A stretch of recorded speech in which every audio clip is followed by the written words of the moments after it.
Dorothy. Chapter 1. Arrival. The unnatural wind slowly settled, and the dust began to die down.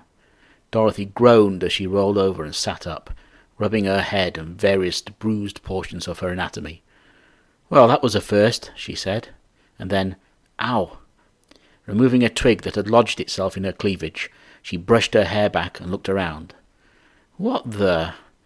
The place, wherever it was surely nowhere near the small farm she had just left. "Toto, I don't think we're in Kansas any more," she gasped. "Toto, where are you, boy?" Struggling to her feet, she staggered to one side, lurching against one of the strange trees nearby. The trunk felt strangely smooth, and the bark was a chocolate brown, like something from a child's painting. In fact, the whole place had a weird, surreal quality to it. The grass, which was perfectly level, was greener than green, and the hills on the horizon had a lollipop land look about them. Closer to where she was standing, a bright yellow, almost luminous road wound off towards a huddle of small, gaily coloured buildings. To the left, the road was blocked by a wooden house, one with a more familiar, Kansas-like appearance. Sitting in front of it was a familiar shape. "Toto! Come on, boy!" The giant wolfhound bounded over at her command, and she put her arms around his neck and vigorously stroked his fur. Good boy, she repeated. Holding on to her dog, she took another look around at the strange landscape. "Where the hell are we?" Her hand went to her jeans pocket, only to find it empty. "Damn, I've dropped my phone." Scanning the ground nearby, failed to reveal the device. "That's bloody annoying," she muttered. She widened her search, spiraling out from her initial position. Only when she moved nearer the house did she spot something, a bright red something, sticking out from under the building. Toto padding alongside her, she went over for a closer look. Oh dear me. Up close, the splash of colour turned out to be a pair of fairly cool-looking boots. They were still being worn, but the owner, or most of her at least, was under the house. Dark red liquid was congealing in a puddle around her knees. "Oh, that's fucked up," Dorothy said. But even so, stepped forward and examined the shoes more closely.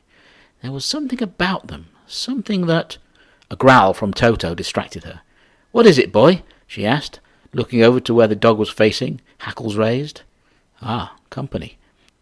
Marching along the road, presumably from the collection of huts, a small group of figures were slowly advancing upon her position. Small was the operative word. None of them seemed to be taller than Dorothy's waist. They were a sorry-looking lot too, she saw, as they edged closer, dressed in drab rags and ragged tunics. An elderly midget at the front seemed to be the leader, and was wrapped in a faded blue robe of slightly higher quality than the rest.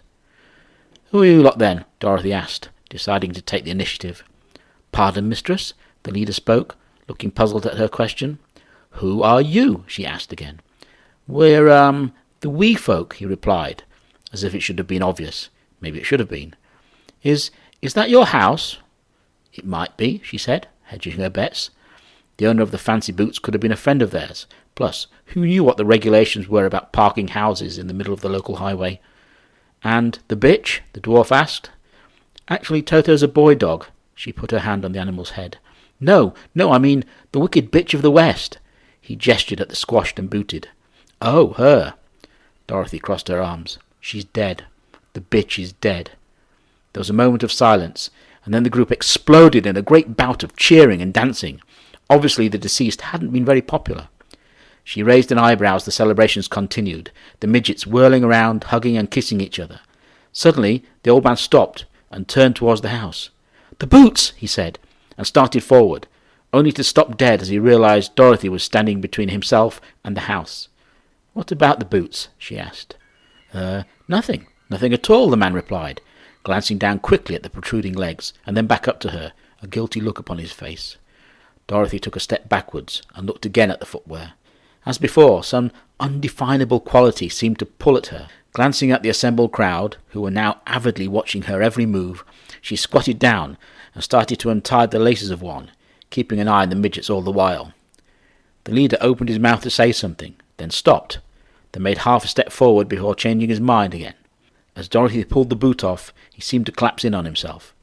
"They're magic," he said, watching her inspect them. "Magic?" The boots were certainly clean. though there are a few scuff marks and signs of general use that all footwear eventually picks up. Yes, a slight pause, then, they say they'll fit anyone who wears them.